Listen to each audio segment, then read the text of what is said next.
I first drove the BMW i4 in Germany just about a year ago, and I can tell you this is the first electric car I really wanted to own. This was designed not to look like an electric car, but to look like every other BMW. It just happened to be electric.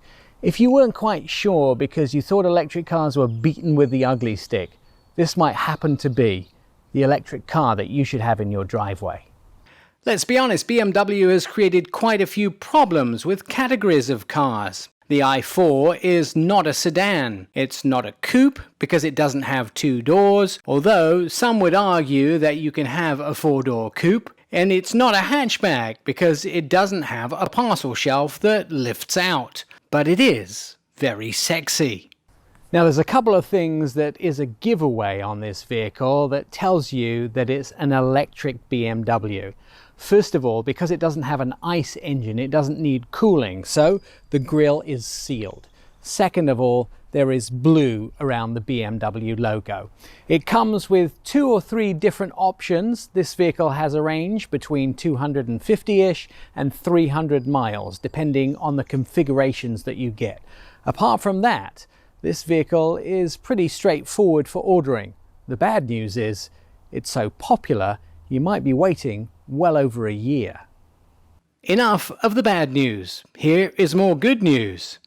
The acceleration in this is unbelievable. Yeah, I have it in sport now and I put my foot down. Oh, it's just unbelievable. My heart is just pounding. And it was only up to 60 miles an hour there in a few seconds, but still that feeling of just the force, the torque, the speeding. This is an absolute dream. When I first drove it in Germany, I thought I was going to be in love with the BMW iX because I drove them together. No, it was the i4 that captured me. Did you hear the sound when I accelerated? There's a story that comes with that. Hans Zimmer, the famous movie composer, composed the sounds. You can hear that on the inside of this vehicle, and when you accelerate you can hear those sounds. They give you a sort of feeling of spaceship driving, and I think this makes me feel really good when I put my foot down. Oh, I should be careful, it almost makes me speed. If you think it sounds futuristic, wait until you see this. Now the tech is very impressive on the inside of this car too.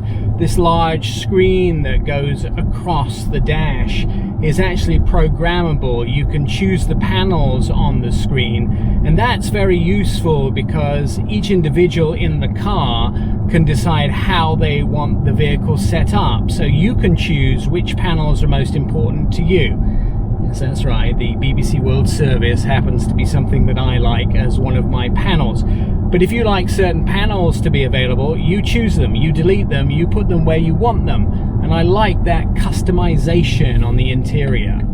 It is also the little things. Now there is also your phone as a key device here. You can actually use your cell phone and marry it to the vehicle. You can also use your phone with the BMW app for multiple uses with the vehicle. And that's useful to keep track of the vehicle and also to use for multiple things to do with connecting to the vehicle. And BMW thought of everything. One of the other things I like is I have a driveway with multiple cars in. I can drive into the driveway here, and then when I'm into the driveway I can actually park the vehicle, and if I wish now I can hit backup assistant here and take my hands off the wheel, and the vehicle will back out exactly the same way that I came in, and it will do all the turning. So now you notice it's using the wheel to back out the same way that I came in, and it will back out onto the street exactly how I came into the vehicle, all the way out the way I came in, and all I'm doing is controlling the brake. So I did nothing here and I'm exactly back where I started on the street, and that's an absolute piece of brilliance. I'm Nick Miles.